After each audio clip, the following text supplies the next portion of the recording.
New numbers tonight show an inflationary wave is still building in the U.S. economy. The Labor Department reports consumer prices jumped more than 6% in October from a year ago. That was the biggest increase in 31 years. Lisa Desjardins begins our coverage. Across the U.S., signs and sounds of a problem affecting millions of pocketbooks. Prices are up. The main sectors leading the surge have big impact: gasoline and food. It's terrible. Who can afford to fill up 15, 20 gallons of gasoline? I know a lot of people are struggling. That is a heck of a lot of money. The prices for the seeds that I buy to produce these are also going up. That's already hurting my business. And on top of that, with the gas prices, you see I have a large vehicle. I drive to markets far away. I use 10 to 20 gallons every time. And I'm a small business. It's hard for me to earn enough money. The average gallon of gas is now in the $3 range, up more than $1 over just 1 year ago, according to AAA. That's the highest in 5 years. And the pinch is even worse in some places, like in California, where pumps show prices pushing $6 a gallon and beyond. Energy costs are fueling the national problem. In the past year, gas prices are up nearly 50%, and heating oil has soared 43%.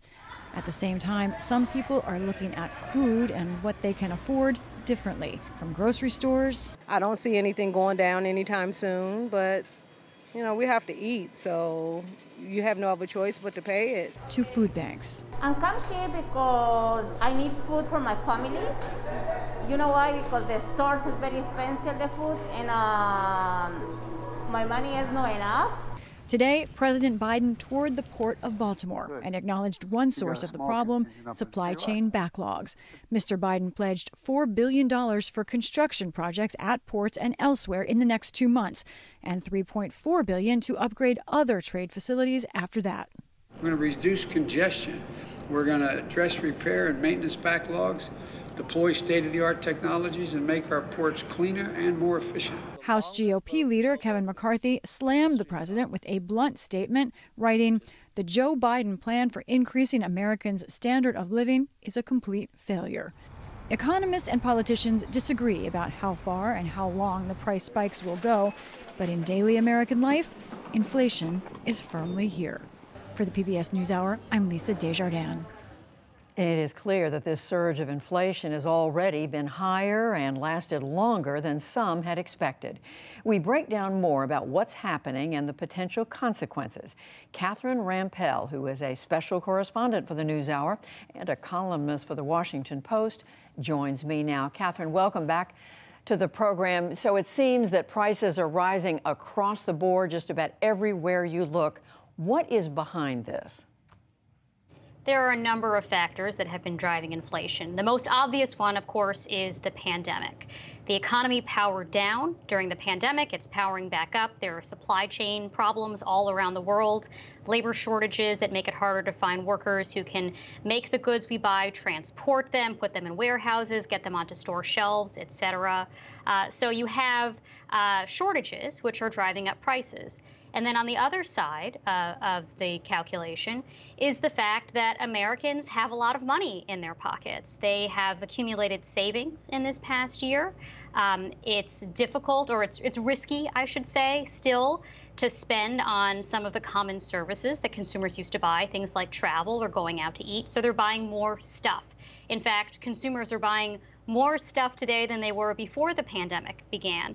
So you have more demand for goods at the same time that the pipeline through which those goods must travel is extremely fragile, and all of that is leading to higher prices. So these explanations, Catherine, affect everything from gasoline to food to furniture. People want to improve their homes. I mean, you're saying that these causes affect every one of these things that people want to buy.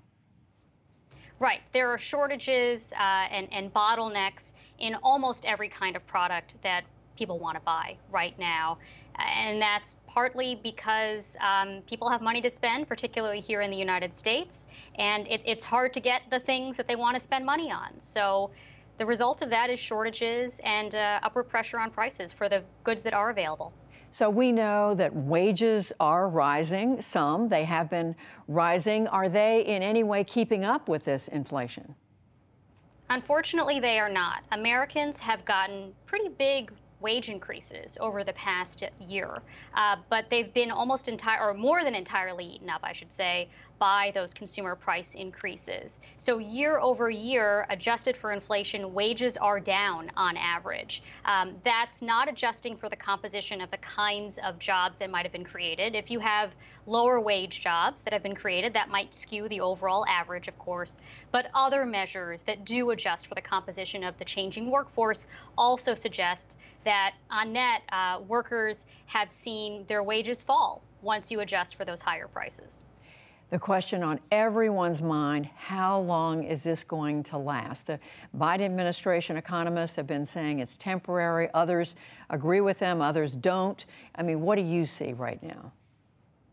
Well, if I knew the answer to that question, I would be a very wealthy woman. Unfortunately, we don't know. There's a lot of uncertainty. I mean, there's always an uncertainty, right, with any sort of economic prediction, but especially right now, because the answer to that question is contingent on the path of the pandemic, whether various countries around the world can get adequately vaccinated and get people back to work, not just here, but in poorer countries where they don't have adequate vaccine supply, and that's that's disrupting their economy and their supply chain there, and it depends, of course, on consumer expectations. So there are these very real, tangible reasons that might lead to upward price pressure. Things like there aren't workers available to make the things that people want to purchase. But there's also, sort of a fuzzier psychological aspect to all of this. How much do people expect that prices will increase? And that's the scary part, right? As long as everybody believes that the price pressures are caused by these temporary bottlenecks, that they will be transitory, they can be transitory. But at the point that everybody looks around and sees prices increasing and says, maybe I should preemptively raise my prices too, that's where it becomes a self-fulfilling prophecy. And that's the state of the world we don't want to get in, that the Fed would be much more concerned about. And that's why they keep emphasizing this is transitory, this is temporary, this is caused by the pandemic amidst other, kinds of factors. And if things get worse, we will step in before those inflation expectations get unanchored.